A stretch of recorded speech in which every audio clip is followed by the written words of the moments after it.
Hey everybody, it's Booray from Tampa, Florida, and welcome to the very first Coffee and Cameras. Yeah, this is something I'm doing. This may be the only one I do. So, so this may be a special edition. But I wanted to make a video because sometimes things are just happening in the world in photography news that I want to kind of talk about here on the channel, but I really don't have a format for that. And I really don't have a channel that's like, we deliver the news. So I thought what I really want to do is just chit-chat about things and ask people what they think about things, like with a cup of coffee. So was born Coffee and Camera. Camera, coffee cam. Camera, coffee. It's cameras and coffee. Coffee. It's coffee and cameras. It's obviously a work in progress.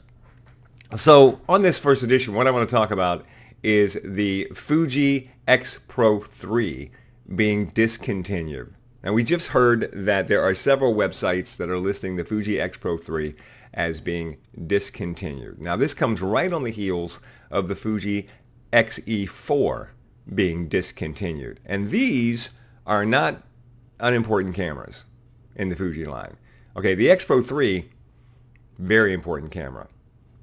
Because I would say, with the possible exception of the X100V, the X-Pro3 is the most quirky, unique, stylistic, camera that they make. You think people love the Fuji X100 cameras? If you're a Fuji X Pro shooter, you're really in rare air there. You go to a convention, you won't see anyone walking around with this camera. Because it's a small market, I think, and they love this camera. And the X-Pro3 has been popular with these people for a while. It's got so many cool little features that the other Fuji cameras don't have. But it's due to be updated, right? So we're waiting for the X-Pro4. What's going to happen to the X-Pro4? I don't know what they can possibly do because the last one, they made so many changes to it that were just so unique. I mean, the way the back screen works, where it's got the little box on there that mimics the way you used to tear off a film box and stick it into the thing on the back of the camera. I mean, that alone was such a unique thing to put on a camera. No one else was doing anything like that. So what are you going to do with the X-Pro4? What can you possibly do with the X-Pro4 other than put a new sensor in it that's going to make it more unique than the X-Pro3? So we're waiting for the X-Pro4. The other one, the X-E4, I think was a bit of a misstep. Most people will say the X-E3 is better than the X-E4, or at least some people will say that. One of the big problems is they got rid of the D-pad. And listen, if I could just say one thing to the people who make cameras, it would be this. Please stop getting rid of the D-pad. We do not want to swipe on the back of the screen to find things. We just want to hit the D-pad. Please leave the D-pad. Cranky old photographer dude yells at kids to get off his lawn. That's basically what's happening here. So stop getting rid of the D-pad.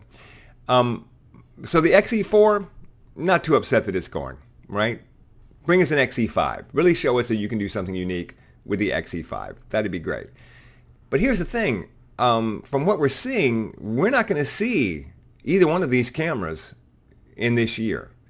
Because Fuji has two cameras registered to release this year, and all the rumors and everything that you look around and you search up on the internet says that we know what those two cameras are going to be. One of them is going to be the S20, which will be the upgrade to the S10. Now this is a entry-level camera. I would call it an entry-level camera. You're probably not going to see many pros shooting with this camera. It doesn't have the traditional classic features of a Fuji camera. It's a camera that you send somebody to who doesn't own a camera and they're looking for an inexpensive camera and you want them to get into the Fuji system, so you send them to the S10. And that's maybe where they start. So the S20 is going to be an upgrade to that camera. And people who shoot professionally with Fuji, we don't pay much attention to cameras like the S10 because it's just not in our wheelhouse. And then the other one that they're going to be coming out with is supposed to be a replacement for the GFX100, and this is their medium format line. And again, this is a whole different subsection of Fuji. You're a medium format shooter or you're not. And the medium format people, they've got their own little thing over there, and then we APS-C sensors, we're all right here, and we watch what's going over there in medium format, but we don't pay too much attention to it because it really doesn't apply to us. We don't use that sensor, we don't use those lenses, so it's like, oh, something new for medium format, good for you, but I'm not paying too much attention to it. But what I find interesting is that that's it so far, is that we've got these two cameras slated for May and September, by the way. May. One of them's supposed to be announced in May, the other one in September. So is that it? We're going to see an S20 and a GFX 100 replacement. Meanwhile, you're discontinuing the 4 and the X-Pro 3. Really? Like, where's our X-Pro 4? Where's our X-E5? Where's our Fuji X100, whatever comes after V? Right? I'm feeling a little let down. I'm looking for, I guess maybe we shouldn't be that way. I mean, the XH2 and the XH2S just came out. So, and those are admittedly the biggest, most expensive flagship cameras that Fuji makes. Okay, back off a little bit, Booray, but still, right? Don't you want you always want more. You always want something else. So to wrap this up, I got two questions. Please jump down in the comments and answer these two questions for me.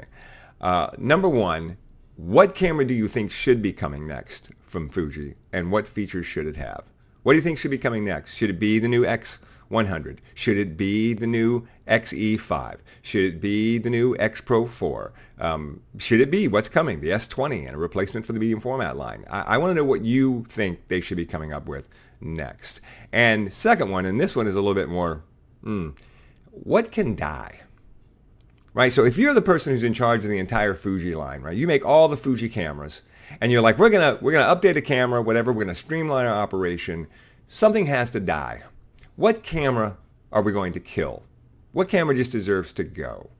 That's what I want. Yeah, pull the hatchet out and let me know which camera should just be gone from the Fuji line. Not necessarily because it just deserves to go, but just if you had to eliminate one, which camera would it be?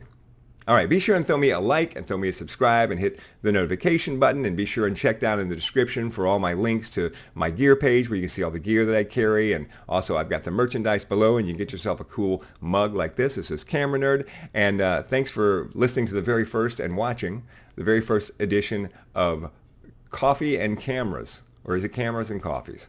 I'm not sure, but anyway, thanks for watching.